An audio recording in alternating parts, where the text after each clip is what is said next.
Hello friends, एक बार फिर से हमारे चैनल श्रीदेवी क्लासेस में आप सभी का स्वागत करते हैं। Exam series theory of fashion part 2 में हम कुछ और ऐसे क्वेश्चंस लेके आए हैं जो आपके लिए इम्पोर्टेंट है। इसमें जो भी पॉइंट्स दिए गए हैं, जो भी थ्योरेटिकल पार्ट दिए गया है, वो बहुत ही इजी है, जिससे आप आसानी से उसे समझ भी सकते हैं और एग्जाम्स में इनका यूज करके आप अपने नंबरों को बढ़ा सकते हैं। आज जो हमारे क्वेश्चन होंगे उनमें सबसे पहला क्वेश्चन यही होगा कि आप किस तरीके से फैशन डिजाइनिंग में अपना करियर बना सकते हैं और स्टाइल क्या होता है, मोटिव क्या होते हैं, फ्रीलांस डिजाइनिंग क्या है, फैशन मर्चेंडाइजिंग और उसकी क्वालिटीज को समझ सकते हैं। तो चलिए शुरू करते हैं हमारे सबसे पहले क्वेश्चन से। सबसे पहला क्वेश्चन हमारा ये है कि in which fields of fashion designing you can plan your career, कि आप कौन सी ऐसी फील्ड है फैशन डिजाइनिंग में जिसमें आप अपना करियर प्लान कर सकते हैं। ये कुछ पॉइंट्स दिए हुए हैं जहाँ पर आप फैशन डिजाइनिंग करने के बाद अप्लाई कर सकते हैं। जैसे आपका फैशन डिजाइनर हो गया, रिटेलर बायर्स हो गया, रिटेलर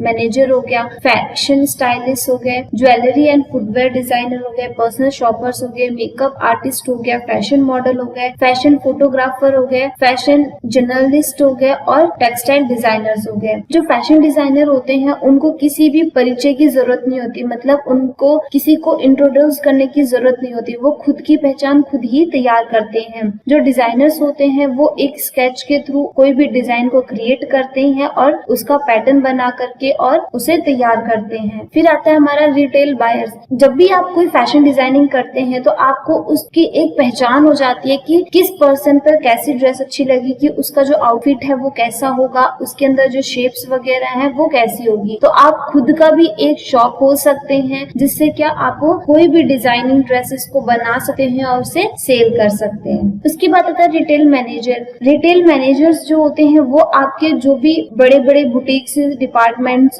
लाइफस्टाइल्स वाले शोरूम्स वगैरह होते हैं उनमें वर्क करते हैं, जो आपके डिजाइनिंग होती है उसका प्रचार करते हैं और ये चेक करते हैं कि वो सही तरीके से काम कर रहा है या नहीं कर रहा है। फिर पॉइंट आता है जैसे फैशन स्टाइलिस्ट जो होते हैं वो आपके पूरे जो भी स्टाइल होता है, मतलब आपके लुक से लेकर के आपके एसेसरीज, आपके हेयर स्टाइल्स, आपके फेस मेकअप, इन सब चीजों का एक स्टाइलिस्ट होता है कि आपके ऊपर कौन सी मेकअप अच्छी लगेगी, कौन सी एसेसरीज अच्छी लगेगी, इन सब चीजों का ध्यान रखता है और उन्हें तैयार करता है। टेक्सटाइल डिजाइनर्स वो होते हैं जो आपके जो फैब्रिक होता है उसको डिजाइन करते हैं, मतलब उसके अंदर किस तरीके से वीविंग प्रोसेस होगा, उसकी प्रिंटिंग कैसी होगी और उसे किस तरीके से बनाना है। ये आपके 2D डायमेंशनल प्रोसेस होता है और इसकी जो डिजाइनिंग है वो आपके फैब्रिक के ऊपर डिपेंड करती है कि मतलब जो भी आपको डिजाइन तैयार करना है उसी के अकॉर्डिंग टेक्सटाइल डिजाइनिंग की जाती है। अगर मान लो आपको कोई ऐसा डिजाइन माइंड में आता है कि आप फैब्रिक जो है कॉटन लेना चाहते हैं और उसके अंदर कोई फ्लोरल प्रिंट या फिर कुछ डिफरेंट प्रिंट करवाना चाहते हैं, तो वो आप टेक्सटाइल डिजाइनर्स को बता सकते हैं और उसके अकॉर्डिंग ही आपका जो ड्रेस है वो डिजाइन किया जाता है या फिर आपका जो फैब्रिक है वो डिजाइन किया जाता है। और ज्वेलरी डिजाइनिंग या फुटवेयर डिजाइनर अगर ना हो तो आपका जो भी ड्रेस डिजाइनिंग है वो एकदम फीका लगेगा। मतलब अगर आपने सिर्फ ड्रेस पहना है और आपके पास में कोई ज्वेलरी नहीं है उसकी मैचिंग की और फुटवेयर्स नहीं है तो आपका जो ड्रेस है उसका लुक भी थोड़ा सा हटके लगेगा। अगर आप उसी के अकॉर्डिंगली ज्वेलरी डिजाइन करवाते हैं और फुटवेयर पहनते हैं, जो भी आपकी एसेसरीज है उसका यूज करते हैं, तो जो आपका ड्रेस का लुक है वो भी ज्यादा अच्छा आएगा और जो आपकी पर्सनैलिटी है वो भी अच्छे से निखर कर आती है। जब भी हम फैशन डिजाइनिंग करते हैं तो उसके अंदर हम ज्वेलरी डिजाइनिंग और फुटवेयर डिजाइनिंग भी सीखते हैं, तो आप उसमें भी अपना एक करियर बना सकते हैं। उसके बाद आप पर्सनल शॉपर्स भी बन सकते हैं कि अगर आपको डिजाइनिंग की और स्टाइलिंग की अच्छी नॉलेज है तो आप किसी को भी ये गाइडेंस दे सकते हैं कि कौन सी ड्रेसेस उन पे अच्छी लगेगी और वो अपने जो भी प्रोफेशनल है, मतलब जैसे आपके ओकेजन के अकॉर्डिंग अगर वो ड्रेसेस चाहते हैं तो आप उन्हें आसानी से वो चीज परचेज करा सकते हैं। और जो मेकअप आर्टिस्ट होते हैं वो आपके जो भी स्किन केयर होती है, हेयर स्टाइलिंग होती है, ग्रूमिंग हो गया या फिर शरीर के कोई भी हिस्से में अगर आपको मेकअप वगैरह कराना है तो वो सारी चीजों का ध्यान रखते हैं और ये जो ब्यूटिशियन होते हैं उनसे थोड़ा सा अलग होते हैं, क्योंकि ये आपके पूरी पर्सनालिटी को चेंज कर सकते हैं। मतलब एक मेकअप के थ्रू ही आपको आसानी से बदल सकते हैं। और जो मेकअप आर्टिस्ट होते हैं वो आप वेडिंग के अकॉर्डिंग मेकअप, प्री वेडिंग होते हैं जो फोटोशूट्स वगैरह, ब्राइडल मेकअप्स होते हैं, या फिर फैशन इवेंट्स हो गए, सेलिब्रिटीज के जो होते हैं, या फिर मॉडल के जो मेकअप्स या हेयर स्टाइलिंग होती है उसके लिए हायर किए जाते हैं। और जो फैशन मॉडल्स भी बन सकते हैं, जैसे आप अपने ही डिजाइन को क्रिएट करके दूसरों के सामने प्रेजेंट करना चाहते हैं तो आप मॉडलिंग वगैरह भी कर सकते हैं। फैशन फोटोग्राफर, जैसे आपको कोई भी डिजाइन्स वगैरह न्यू क्रिएट करनी है तो आप उनके एक फोटो शूट भी करवा सकते हैं और उसे आप प्रेजेंट कर सकते हैं, जिससे क्या आप अपने आप को लोगों के सामने अच्छे से शो कर सकते हैं और अपने डिजाइन को भी एक नया लुक और एक नई क्रिएशन दे सकते हैं। और आपका आ गया जैसे फैशन जर्नलिस्ट, मतलब फैशन पत्रकार, जो फैशन के अंदर नए नए चेंजेस होते हैं, डिजाइनिंग जो नए चेंज हो गए या फिर जो भी नए डिजाइन होते हैं उनको शो करना। अगर आपको इन सब चीजों की नॉलेज होगी फैशन से रिलेटेड, तभी आप इन सारी चीजों को कर सकते हैं। ये जो भी वर्क होते हैं ये सारे प्रोफेशनल होते हैं, तो इनकी नॉलेज होना सबसे ज्यादा जरूरी होता है। फिर हमारा पॉइंट आता है फ्रीलांस डिजाइन। फ्रीलांस डिजाइनर की जो जॉब होती है उसके अंदर हमारा जो भी डिजाइन होता है उसको लोगों के सामने पेश करना और जो भी उसकी क्रिएशंस वगैरह या फिर जो भी एसेसरीज हैं उनको लोगों के सामने रिप्रेजेंट करना, ये उसका वर्क होता है। और ये सारी चीजें उनको ध्यान रखनी होती है कि कौन से लोगों की पसंद कैसी है और कैसा उनको शो करना है, कौन से डिजाइन को किस तरीके से रिप्रेजेंट करना है, ये सारी चीजें फ्रीलांस डिजाइनर ध्यान में रखते हैं। उसी तरीके से कुछ फ्रीलांस डिजाइनर्स वो होते हैं जो भी फैशन ब्रांड्स होते हैं या फिर रिटेलर्स होते हैं, उनके जो विक्रेताओं, मतलब जो भी उनके बायर्स होते हैं, उनको अपने डिजाइन पेश करते हैं और उन्हें खरीदने के लिए प्रेरित करते हैं। फ्रीलांस डिजाइनर्स तो वो जो अपने स्केचेस या फिर अपने डिजाइनिंग को तैयार करके दूसरों को प्रेजेंट करते हैं कि वो आसान उनके जो डिजाइन है उनको पसंद करें। फ्रीलांस डिजाइनर्स जो होते हैं वो ऐसे डिजाइन्स को क्रिएट करते हैं ताकि जो लोगों की पसंद के अकॉर्डिंगली भी हो और जो भी बड़े ब्रांड्स वगैरह या रिटेलर्स वगैरह हैं वो आसानी से उनके डिजाइनिंग को खरीद सकें। इनके जो डिजाइन्स होते हैं वो आपके ओकेजन के थ्रू भी हो सकते हैं और क्लाइमेट के थ्रू, कलर कॉम्बिनेशंस, इन सारी चीजों को ध्यान में रख के तैयार किए जाते हैं। फिर हमारा पॉइंट आता है स्टाइल। स्टाइल जो होती है वो आप किसी भी पर्सन की पर्सनैलिटी और उसके एक्सप्रेशन को शो करती है, चाहे वो क्लोथिंग से रिलेटेड हो या फिर राइटिंग स्टाइल से रिलेटेड हो या फिर स्टाइल ऑफ आर्किटेक्चर के थ्रू हो। फैशन वर्ल्ड में स्टाइल जो है वो एक तरीके से शॉर्ट हैंड है फैशन का, जो आपके पर्सनल स्टाइल होते हैं। ये इंडिविजुअल एक्सप्रेशन डालती है जो भी पर्सन है उसके ऊपर। ये आपके क्लोथिंग से भी हो सकता है, एसेसरीज हो सकते हैं, हेयर स्टाइल हो सकती है, और भी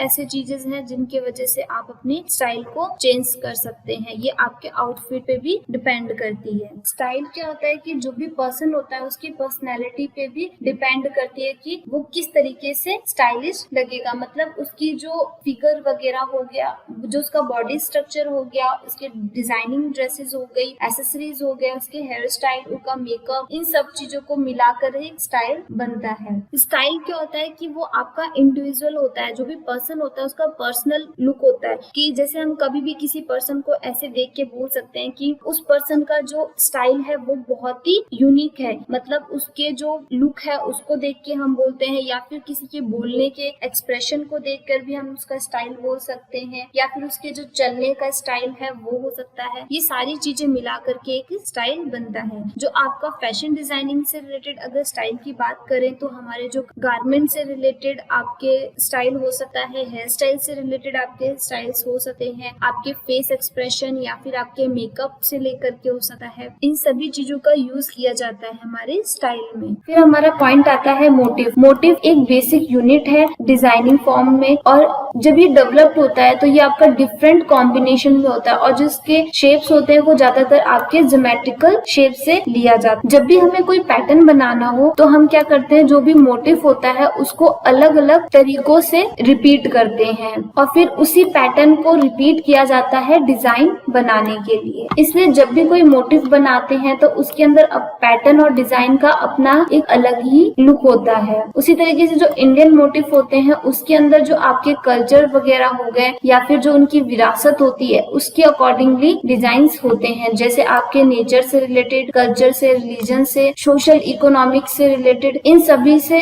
जुड़े अपने एक अलग प्रिंट होते हैं। उसी तरीके से मोटिव के कुछ टाइप्स भी हैं, जैसे प्लांट मोटिव होते हैं जिसके अंदर पेड़ वगैरह बने होते हैं और उन्हीं के रिपीटेड होते हैं, मतलब इससे अलग अलग पेड़ बने होते हैं और उन्हीं को रिपीट किया जाता है किसी फैब्रिक पर। उसी तरीके से फ्लावर मोटिव होते हैं जिनके अंदर खूब सारे फूल पत्तियां वगैरह होती हैं। ट्रेडिशनल मोटिव वो होते हैं जिनके अंदर अपनी कल्चर से रिलेटेड या फिर कोई ऐसे प्राचीन काल से रिलेटेड मोटिव बने होते हैं। ज्योमेट्रिकल मोटिव में आपके जितने भी ज्योमेट्रिकल ट्रायंगल, सर्कल और स्क्वायर, इन सब चीजों का यूज करके भी मोटिव तैयार किए जाते हैं। और लास्ट है हमारा एब्स्ट्रैक्ट मोटिव। एब्स्ट्रैक्ट मोटिव में कोई भी शेप नहीं होती है, वो आपके किसी भी डिजाइन को रफ हैंड से तैयार किया जाता है। फिर हमारा पॉइंट आता है क्वालिटी कंट्रोल। क्वालिटी कंट्रोल हमेशा जो भी मिनिमम कॉस्ट होती है उसको चेक करता है और जो भी उसके अंदर रिक्वायरमेंट होती है, जो भी आपका प्रोडक्ट है उसको बनाने से लेकर के और उसको बॉक्स तक स्टॉक करने तक पूरी चीजों को अच्छे से चेक करता है कि जो भी उसके प्रोसेस है वो पूरे अच्छे तरीके से हुए हैं या नहीं, जो भी उसके अंदर मटेरियल यूज किया गया है वो किस तरीके का है, उसकी क्या कॉस्ट पड़ी है और उनकी जो प्रोडक्ट है वो कैसा बनके तैयार होके और वो उसकी जो पैकिंग है वो किस तरीके से हुई है। ये जो भी प्रोडक्ट तैयार होता है उसको चेक करके उसके मिनिमम प्राइस को निकालता है। फिर हमारा पॉइंट आता है definition and qualities of merchandising. जो मर्चेंडाइजिंग होते हैं वो किसी भी उत्पादन को उचित समय पर, मतलब टाइम पर मार्केट में पेश करते हैं। जो भी आपका मटेरियल है उसको, जो भी प्रोडक्ट है उसको सही मार्केट में प्रेजेंट करते हैं और जो टाइमिंग है उसको प्रॉपर रखते हैं, उसकी केयरिंग करते हैं और उसे ऑर्गेनाइज करते हैं कि किस तरीके से उसको पेश करना है और एडवर्टाइजमेंट करते हैं कि जो भी आपका मटेरियल है वो कैसा है, उसकी जो डिजाइन है उसको किस तरीके से प्रेजेंट करना है वो एडवर्टाइज करते हैं और जो भी आपका प्रोडक्ट है उसको अट्रैक्टिव बनाते हैं डिस्प्ले करने के लिए। इन सभी चीजों का काम मर्चेंडाइजिंग करती है। मतलब जो भी आपका प्रोडक्ट है उसका डिजाइनिंग से लेकर के उसकी पैकिंग तक, उसको बाइंग करने तक सारा वर्क जो है वो मर्चेंडाइजिंग अपने अंडर में रखती है, जिससे उसको सारी चीजों की नॉलेज होती है कि कौन सी डिजाइन कैसे प्रेजेंट की जाएगी, किस तरीके से उसको तैयार करना है और कैसे वो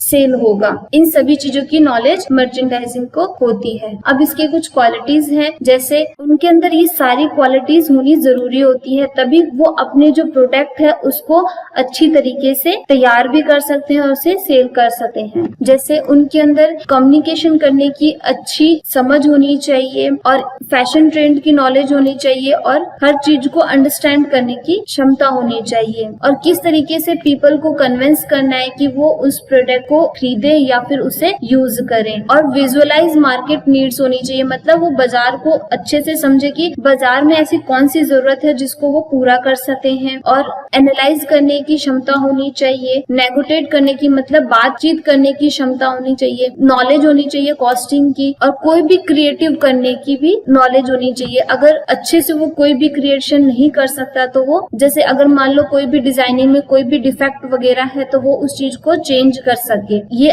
उसके अंदर क्षमता होनी चाहिए। लैंग्वेज स्किल होनी चाहिए कि अगर कोई भी पर्सन दूसरी लैंग्वेज में है तो उसे वो इजिली उसकी लैंग्वेज में समझा सके, तो ये सारी चीजें होनी जरूरी है। एक्टिव लर्नर, मतलब याद करने की भी क्षमता अच्छी होनी चाहिए और खुद को मोटिवेट करने की क्षमता होनी चाहिए, जिससे क्या वो अपने आप को अगर वो मोटिवेट करेगा तभी वो दूसरों को भी मोटिवेट कर सकता है। और ability to work under pressure, कि कोई भी दबाव अगर आए तो वो उसको सहन कर सके, ये योग्यता होनी जरूरी होती है। क्योंकि अगर वो खुद को नहीं संभाल सकता तो वो कोई भी प्रोडक्ट या फिर किसी कस्टमर को कैसे संभाल सकेगा। तो ये सारी चीजें उसके अंदर होनी चाहिए कि वो अपने जो भी प्रेशर है उसको सहन कर सके। टीम प्लेयर, मतलब जो भी उसकी टीम है उनको सबको लेकर चलना चाहिए कि उनको कैसे कन्विंस कर सके उनके काम को लेकर के। और think out of the box, मतलब कुछ हटके सोचना चाहिए कि जो भी पर्सन सोच रहा है उससे थोड़ा सा डिफरेंट होना चाहिए। अगर कोई डिजाइन है किसी पर्सन ने अलग सोचा है तो वो एक मर्चेंडाइजर है तो वो उस अकॉर्डिंगली उसको सोचे कि जो सामने वाला पर्सन है उसको किस तरीके से कन्विंस कर सकता है अपने डिजाइन को चेंज करके। Ability to meet customer satisfaction, मतलब जो भी कस्टमर है उसकी संतुष्टि के अकॉर्डिंग उसके डिजाइन को किस तरीके से पूरा कर सकता है, ये क्षमता भी होनी जरूरी है। तो ये सारी जो क्वालिटी है वो एक मर्चेंडाइजर में होनी जरूरी है, तभी वो आसानी से अपने प्रोडक्ट को सेल कर सकता है और उसे तैयार कर सकता है। उसी तरीके से आज हमने exam series theory of fashion में कुछ और ऐसे इंपॉर्टेंट क्वेश्चंस के बारे में बात की जो आप लोगों के एग्जाम से रिलेटेड है। अगर आप ऐसे ही और भी क्वेश्चंस जानना चाहते हैं, उनके बारे में समझना चाहते हैं, तो हमारे चैनल को सब्सक्राइब कर लीजिए और बेल आइकन को दबा लीजिए, जिससे आने वाली हर एक वीडियो की नोटिफिकेशन आप तक इजीली पहुंच सके। और जितना हो सके इन वीडियोस को शेयर करिए ताकि फैशन से रिलेटेड या कॉस्ट्यूम डिजाइनिंग से रिलेटेड जो भी पर्सन एग्जाम्स दे रहे हैं उनके लिए ये यूजफुल रह सके। तो मिलते हैं नेक्स्ट वीडियो में कुछ और नए क्वेश्चंस के साथ। तब तक के लिए thank you very much and have a nice day.